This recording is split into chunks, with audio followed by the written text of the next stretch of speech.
night was suffocating, the air heavy and restless, bristling with the tension of men who could not sleep, not truly, not when the next sunrise might bring annihilation. In the distant gloom of the hangar, battered metal shapes loomed like sleeping giants, machines whose hearts were silent for now, yet whose bellies hid the seeds of disaster.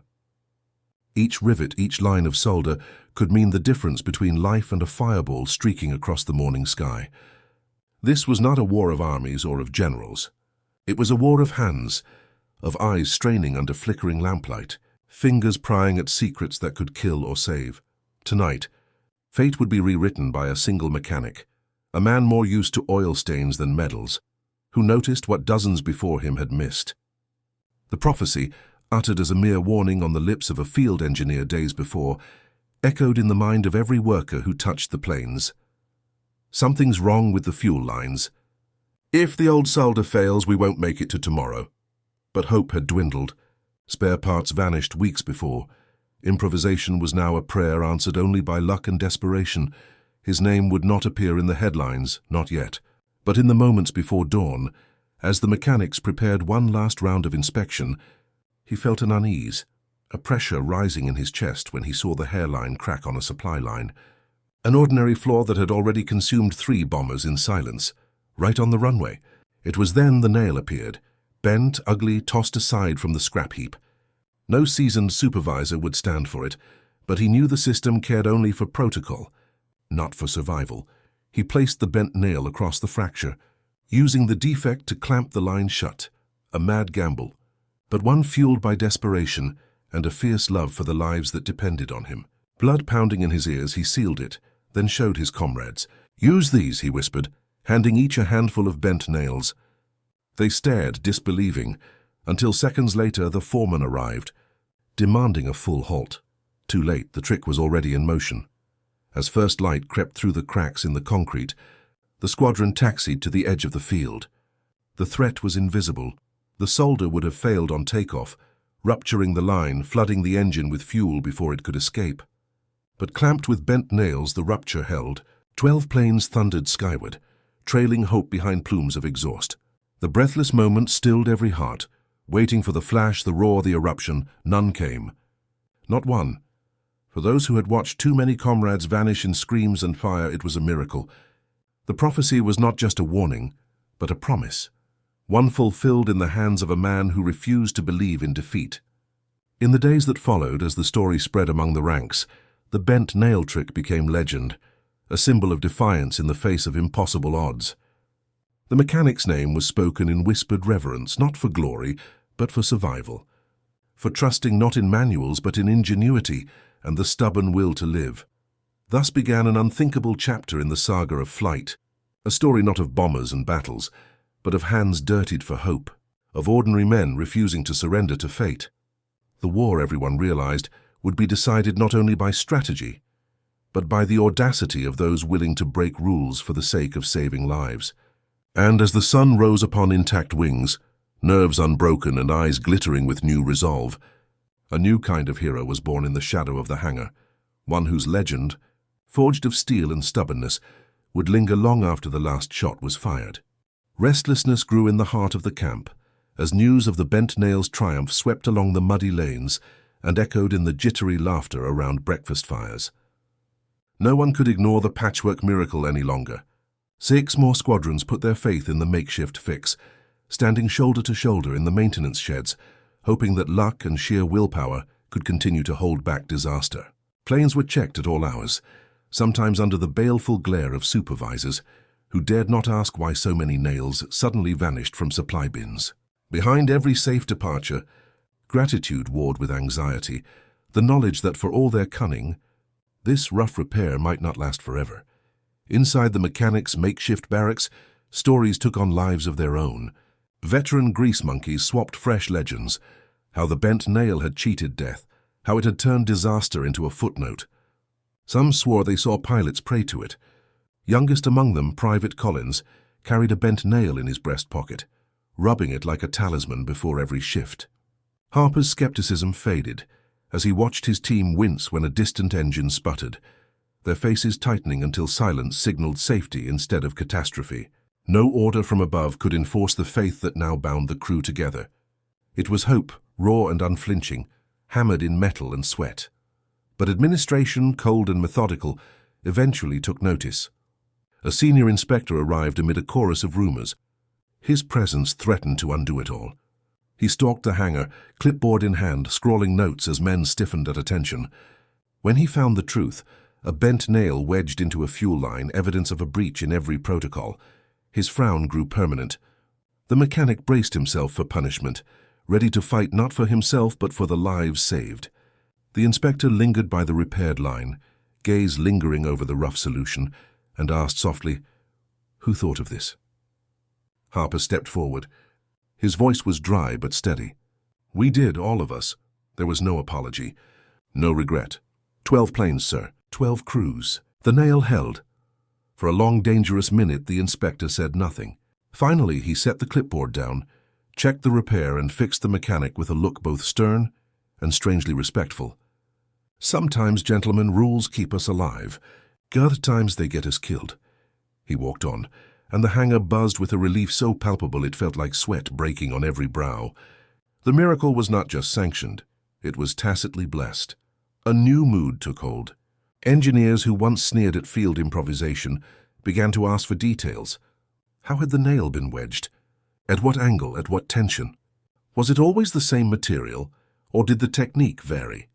What had begun as a desperate workaround became a collaborative marvel, refined through trial and error. A diagram of the bent nail fix was slipped through the base in a secretive leaflet, carried by runners to distant outposts. Each improvement was a testament not just to necessity, but to ingenuity, the same spark passed from mind to calloused hand that turned the tide so many times before in history's greatest wars.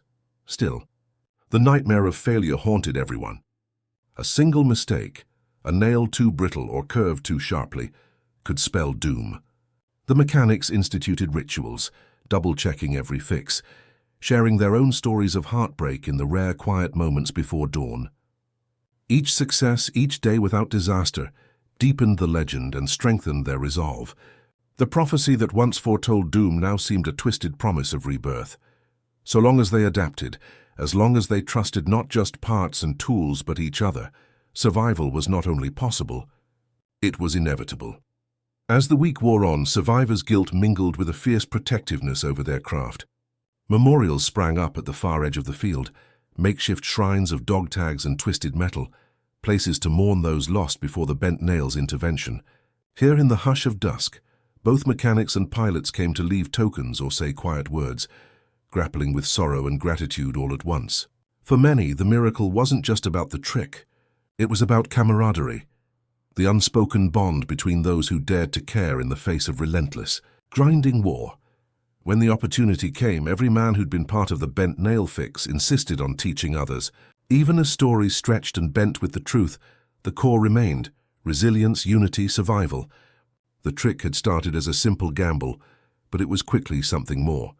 A lesson that the smallest act, the humblest tool, could change the course of hundreds of lives.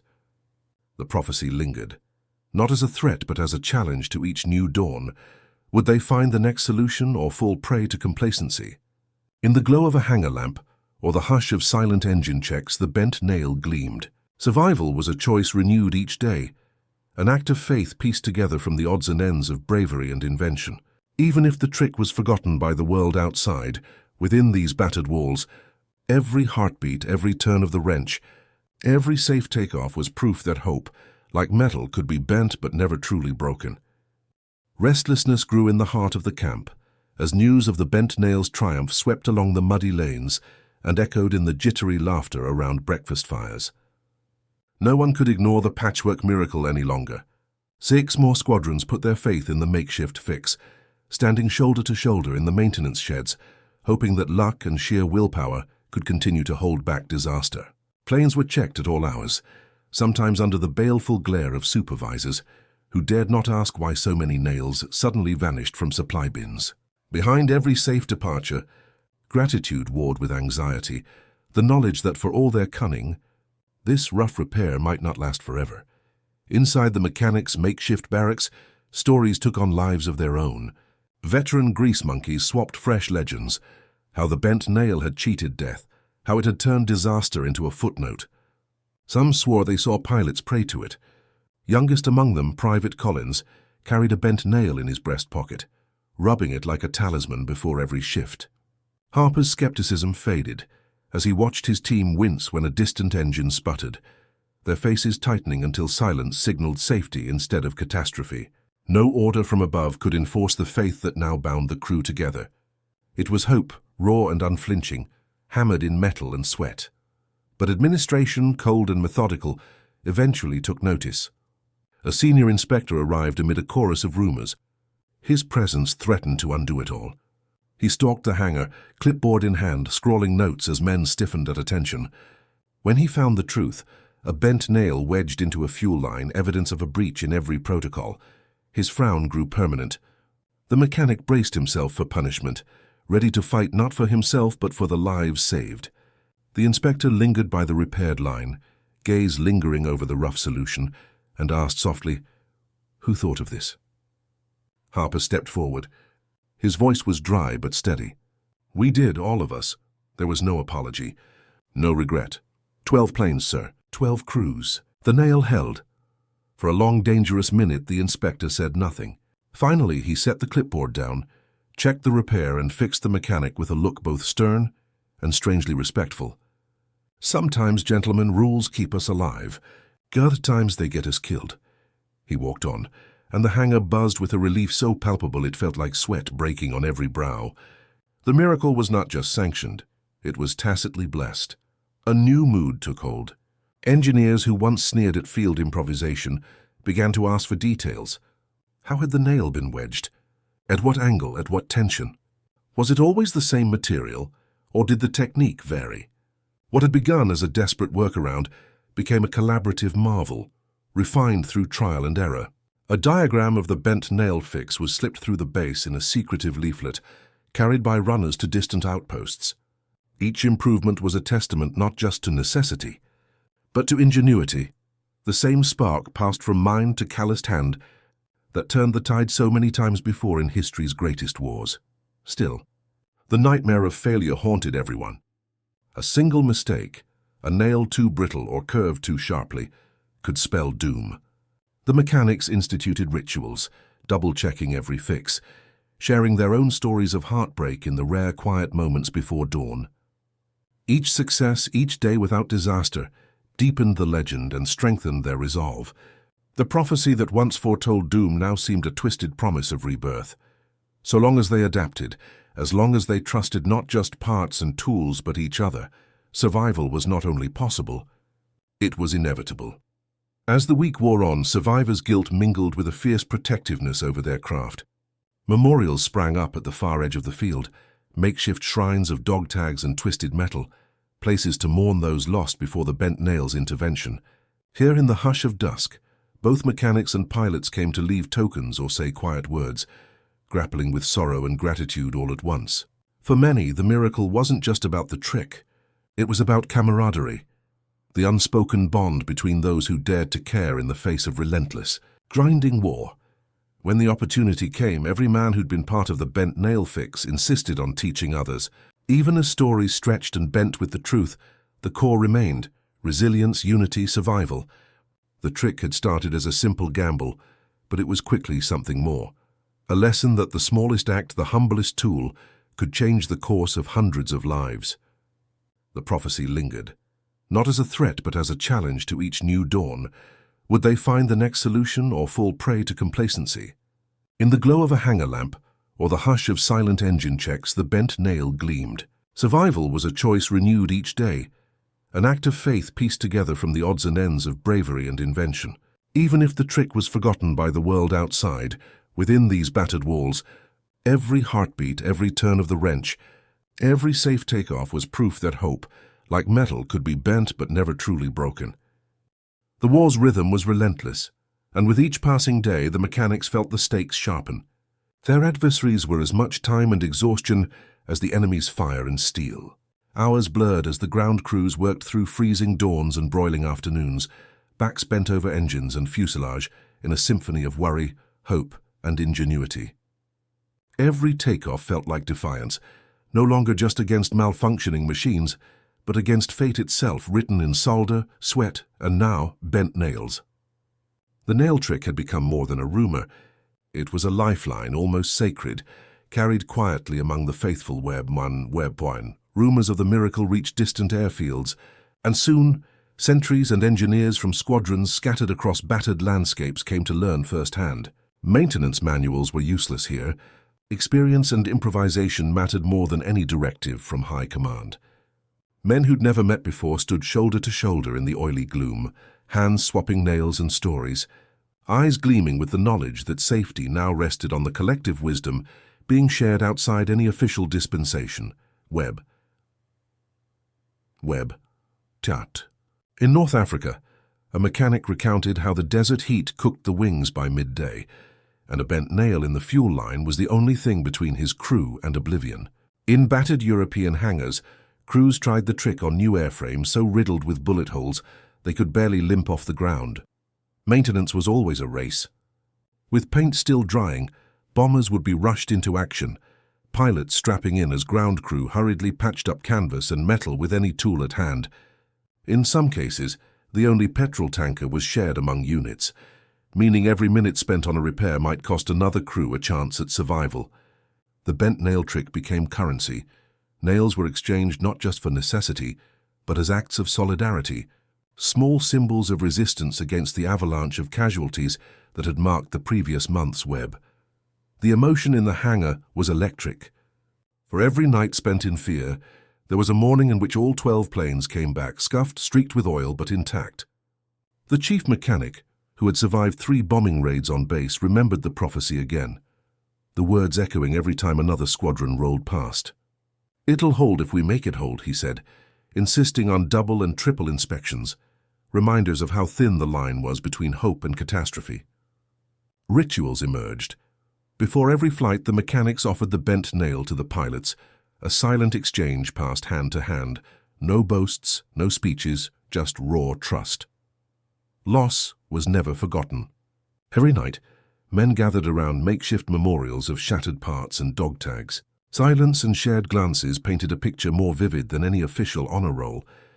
The patchwork shrines became places not only to mourn, but to recommit to the craft. Each bent nail a vow that nothing, no oversight, no shortage, would keep them from fighting for every life that took to the sky. In those moments, grief and resilience twined together, and the prophecy shifted, not just a warning of doom, but a reminder that miracles were built by hands stained and trembling. The administrators and inspectors, once rigid and suspicious, were forced to acknowledge the miracle refusing to die. Though they never gave open approval, a strange truce settled over the base. Maintenance logs omitted details of the trick, but every safe landing testified to its power. Engineers who once dismissed the ground crew's improvisations now asked questions, gathering around to learn the precise angles and tensions needed to wedge a nail so it held through the most brutal takeoff sound web. Websatu. In the air, pilots began to believe.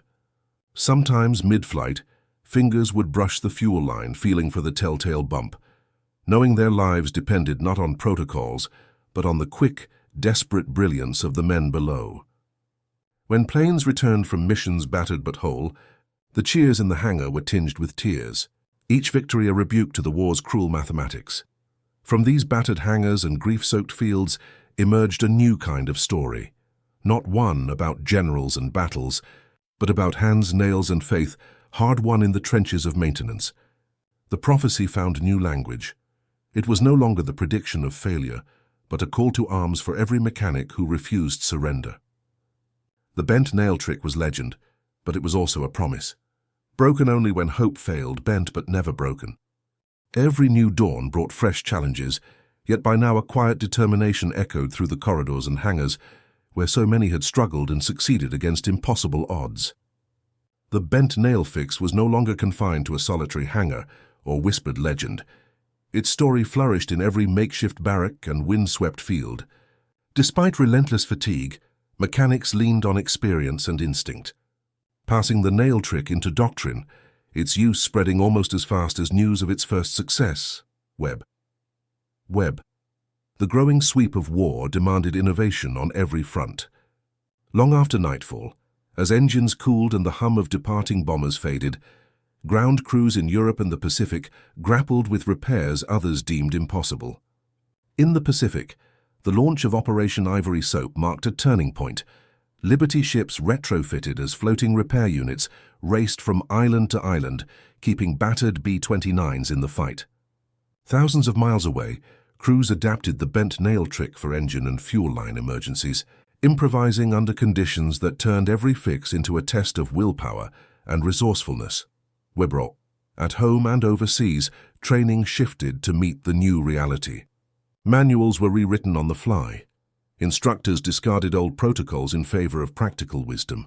In some installations, mechanics received packages from distant units, each containing bent nails, hand-scrawled instructions, and notes of gratitude. These gifts, humble but powerful, united squadrons and generations around a communal defiance of death and despair. The prophecy once voiced as warning now transformed into encouragement. If you can fix it, you can save them. Yet the specter of loss was ever present. Bombers sometimes landed with news of friends lost to engine failure or enemy fire, a stark reminder that no fix was truly infallible.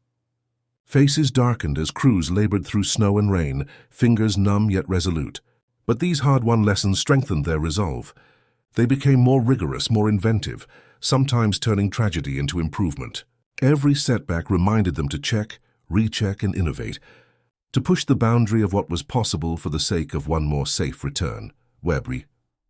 Older mechanics told stories of the early days, when spirit and camaraderie meant survival, and solutions like the bent nail were born from necessity. They reminisced about makeshift memorials and celebrations, about young recruits who arrived frightened and unsure, only to inherit the sacred burden of hope.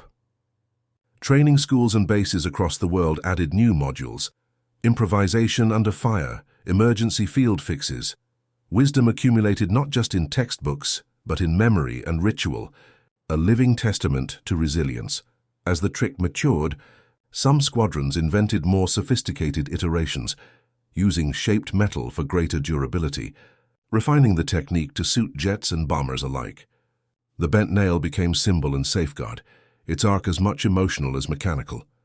In the flickering light of oil lamps, calloused hands inscribed messages on every patch and repair: for those who fell, for those who fly, for those who will return. The hangars hummed with quiet confidence, every mechanic carrying the silent knowledge that ingenuity could and would change fate. Pilots began to trust in their ground crews like never before. At the start of every mission, some would quietly touch the patched lines, a gesture of faith, and as bombers roared off into hostile skies, their lives carried with them the story of hope, suffering, and unity found in the simplest fix. After each safe landing, celebrations were subdued but earnest. A battered photograph, a handshake, a toast raised not in triumph, but in gratitude. With every passing day, as more crews survived and more planes returned whole, the prophecy breathed new life into the hearts of all who fought and repaired. In the war's darkest hours, the legend of the bent nail stood tall, not as proof against tragedy, but as a testament to the power of ordinary people, armed only with courage and the will to defy despair, to bend circumstances and sometimes destiny itself. In the shuttered hours before dawn, as frost still clung to the wings and fears circled like nightbirds, the mechanics stood watch, guardians of a fragile hope. Each morning's checklist was more than routine. It was a ritual of survival, honed through weeks in which the tiniest oversight could ignite disaster. Race. By now, the bent nail trick was embedded into their collective muscle memory. Hands moved through the motions almost unconsciously, but the gravity of the task never faded. Every fix was a promise made to pilots whose lives depended on prayers in the shape of cold metal. Stories from distant fields only deepened their sense of connection and urgency. From the Mediterranean, a telegram arrived. Patch held. Line safe, all returned. In the Pacific, battered air crews wrote back that nothing else had worked. Not spare parts, not official repairs, only the trick conceived in desperation. As more crews implemented the nail, the legend grew, transcending language and uniform, binding squadrons from a dozen nations. Each told their own version, but at its core remained the simple truth: Hope and survival could spring from the humblest improvisation. Webb. Harper, the ever-watchful, found himself transformed. He became a teacher as well as a skeptic, leading demonstrations to new mechanics and skeptical officers alike. "This is what saves them," he would say, his own hands stained and shaking. He recounted the weeks before the trick, friends lost, planes burning, desperate eyes glancing skyward for machines fated never to return. The emotional current was tidal, part pride, part fear, always tinged with the ache of loss. More than a repair, the bent nail was atonement for every failure they could not explain or undo. Life in the hangar was an orchestrated chaos. Tools scattered like bones, laughter mingling with curses, the midday whistle piercing the heat. Yet beneath the swirl of activity, a resolute focus endured. Everyone, from the youngest new recruit to the oldest chief, treated every aircraft as if it contained the last hope of the war. Even administrative officers, hardened by years of paperwork and regulation, started carrying bent nails as lucky charms, trophies not of victory, but of narrow escapes and earned wisdom. Loss persisted. Accidents claimed lives as they always do in war. There were times when the fix failed, when a nail slipped or a faulty line burst despite all precautions. Each such tragedy carved fresh hollows into the resolve of the mechanics, but never broke it. Instead, these moments reminded everyone that no fix, no matter how inspired, could remove all risk. The prophecy, which began as dire warning, now circled back as reality. Surviving the impossible required not just luck, but endless vigilance and humility. But joy also returned in unexpected bursts. On rare evenings, when the runway was quiet and the threat of attack had receded, the ground crew and pilots would gather under the wing of a safe plane. Someone would pass around a battered photograph, loved ones distant, reminders of peace. A bottle emerged, shared in unity. In those moments, the bent nail was raised in toast as if it were a medal, its crooked arc reflecting laughter and relief. The cruel rhythm of war was, for a fleeting hour, broken by gratitude and solidarity. As the trick continued to spread, innovation followed. Some crews experimented with different metals. Others adjusted the angle or reinforced the fix with extra clamps. An unofficial competition emerged. Who could find the most elegant, reliable version? Who could shrink the repair time by seconds? This spirit carried echoes of the great inventors whose names filled history books. Only now, those driving change were anonymous, their contributions marked not by patents, but by each flight that returned intact. With every safe return, the mechanics felt the weight of the prophecy less as a curse and more as a call. Perhaps the secret to survival wasn't just skill or strength, but a shared determination to do whatever it took, to break rules when required, to learn from heartbreak, to persist in the face of constant uncertainty. The miracle, they realized, was not a single nail, but the collective refusal to let fear win. In bent steel and stained hands, hope endured. It was the final winter before victory, and the hangars echoed with a deeper sound, a blend of hope, fatigue, and the ever-present urgency that defined the lives of every mechanic. Engineer and officer, tasked with keeping the bombers and fighters aloft. By now the bent nail trick was legend, but survival depended on much more than one patch or one miracle. It rested on entire systems of dedication, teamwork, and relentless adaptation, all forged under the relentless pressures of war. Webufies. At training centers from Nebraska to Texas, the story of ingenuity spread in every classroom and barrack. Recruits learned not only how to strip and reassemble engines in the biting cold or sweltering heat, but also to solve problems with whatever resources they had at hand. The curriculum, shaped by necessity, always reserved a place for improvisation. Training sessions echoed the same lessons repeated at the front. Don't just learn procedures. Learn how to adapt when everything goes wrong. Web8. The instructors, many of whom had survived the chaos of early wartime deployments, hammered home the value of quick thinking.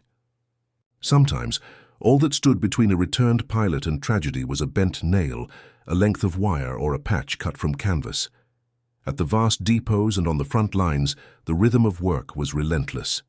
Crews labored in shifts, patching bullet holes and swapping out ruined parts with speed born of desperation.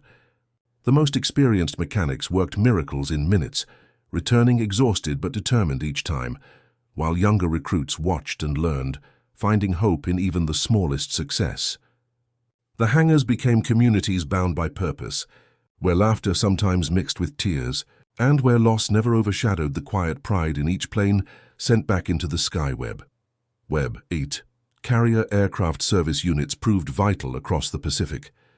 Their mobility allowed the Navy and Marine Corps to repair planes on remote islands, sometimes with little more than scrap metal and raw instinct. Web. It didn't matter whether the fix was regulation or not. What mattered was that it worked, and that a fighter pilot or bomber crew could make it home. The airfields themselves became microcosms of invention. Rumors of new tricks and field fixes traveled as fast as the supply planes themselves, with each base adding its own twist to the legend of bent nails and desperate repairs. By now, every mechanic had a story, a night spent fighting sleep and cold, a day when only makeshift repairs kept the fleet alive. The memory of early struggles never faded, and with every new technique came a whispered remembrance of those who had been lost. Memorials dotted the airfields, old engine blocks stacked in tribute, dog tags hung on busted props. These rituals of remembrance shaped the culture as deeply as the technical skills. For those still living, each safe takeoff was a small triumph against death itself. The process of maintenance evolved. Where once the ground crews owned their aircraft, post-war shifts consolidated the work into sprawling shops and centralized units, weaving together specialists who barely knew each other. Yet, during the war's worst months, every mechanic felt an attachment, not just to the airframe but to the souls within it. The sense of shared destiny made every fix personal, every shortcut a small rebellion against the war's grinding realities. Web. Somewhere between formal procedures and urgent improvisation lay the heart of the bent nail prophecy. Maybe it didn't matter whether a mechanic used perfect technique or clever improvisation.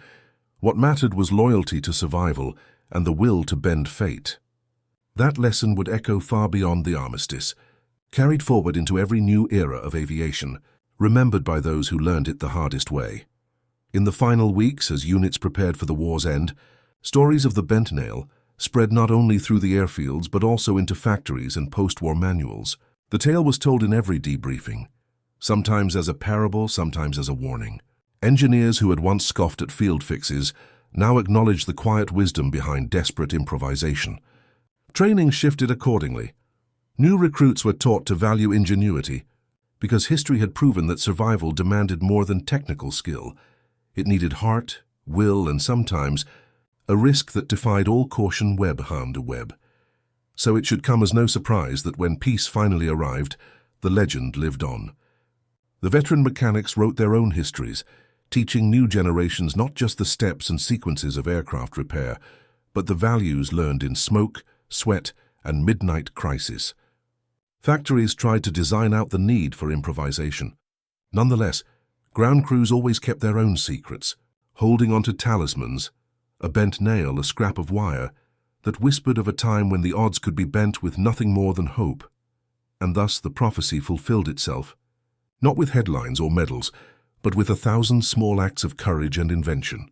The bent nail rested on the benches and in the pockets of those who endured, a reminder forever that destiny may be bent, despair may be resisted, and hope, restored with every dawn, would forever remain the greatest tool ever wielded by ordinary heroes. As the war ground on, the story of the bent nail trick matured into myth, woven through every repair bay and scattered across continents in the form of anonymous acts of ingenuity and hope. Mechanics, engineers, and ground crew lived a twilight existence between crisis and camaraderie, adapting to the relentless pace of battle with tenacity that bordered on the heroic. Specialized maintenance depots sprang to life in every theater, as the ever-growing complexity of warplanes now demanded entire teams, whose only job was to keep them airborne at all.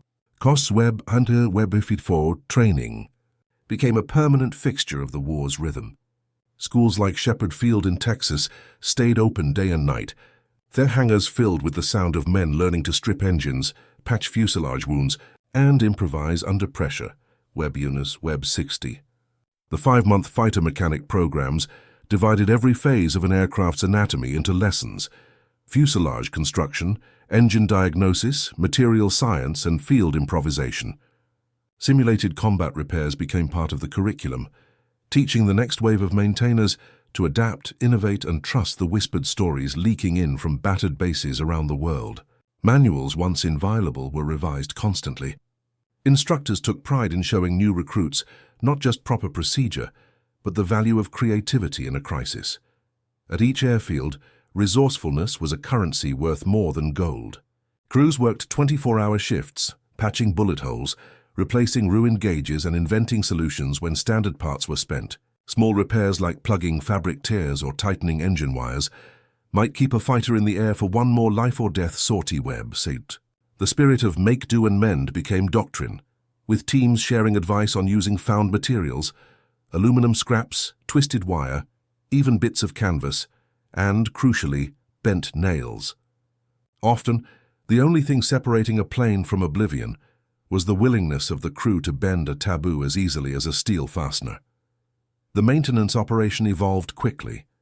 Every plane had a dedicated ground crew chief and a handful of mechanics. Armorers and specialists clustered at squadron or group level, forming networks of expertise.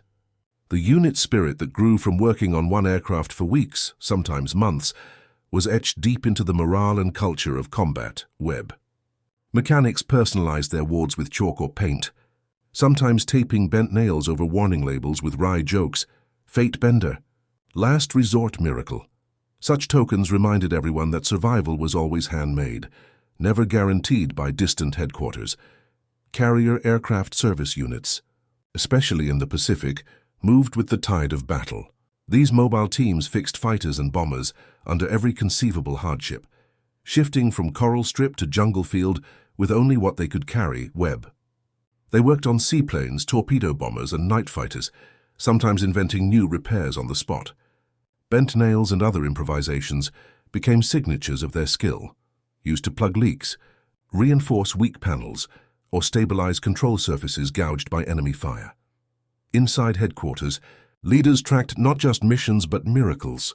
Commanding officers, once skeptical, began quietly adding the bent nail anecdote to their briefings, reminding pilots to thank their ground crews and listen when a mechanic offered a fix that defied the manual. Factories sent out congratulatory telegrams as news of the trick spread, sometimes enclosing small boxes of bent nails, respect wrapped in steel and tradition. No matter where the legend traveled, the prophecy lingered. Veterans spoke of the early days, of hopelessness transforming into hope with the twist of a wrist. Loss was never ignored.